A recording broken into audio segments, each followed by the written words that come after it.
Reporting from the Jaguars' NFL preseason loss to the Miami Dolphins, a 19-14 score that was very misleading. The Jaguars scored all of their points in the last 6 minutes behind third-team quarterback Todd Bauman.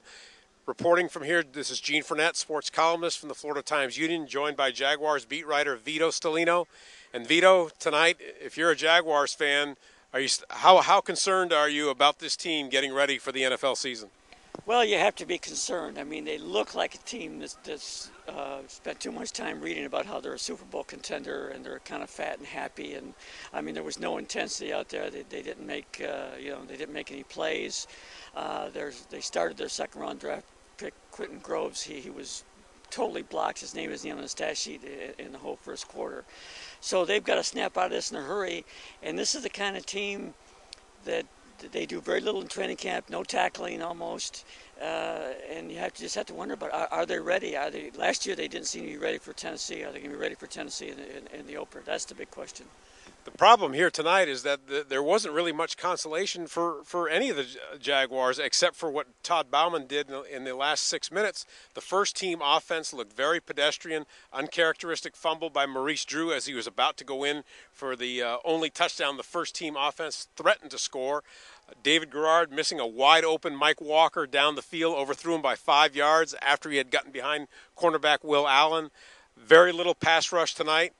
I guess if you're Derek Harvey's agent tonight, you're thinking, well, maybe this will convince the front office to maybe cave a little bit because there certainly wasn't any pass rush to speak of tonight. But again, it's only mid-August, and that's what the players seem to be consoling themselves with in the locker room. But that's a small consolation. I mean, the fact is, if David Garrard had played this way in last year's exhibition season, he would not be the quarterback today. I mean, he's the team leader. They gave him $60 million.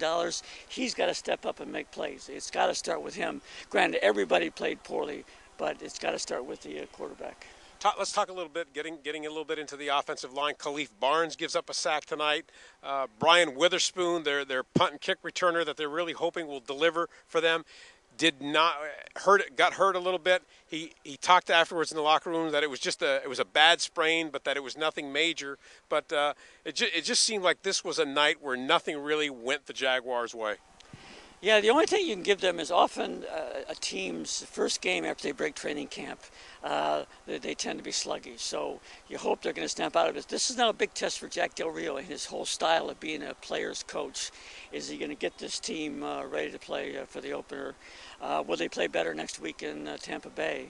And what is he going to do in the last game in Washington? The last couple of years he hasn't played the regulars. Is he going to play them more these last two games? So there's an awful lot of questions and not too many answers right now.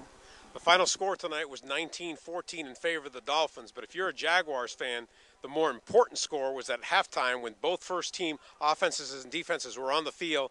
The Jaguars lost this game 13-0. A lot of work to do before next week's game at Tampa Bay, then the final preseason game at Washington. Reporting for Jacksonville.com, this is Gene Frenette and Vito Stellino.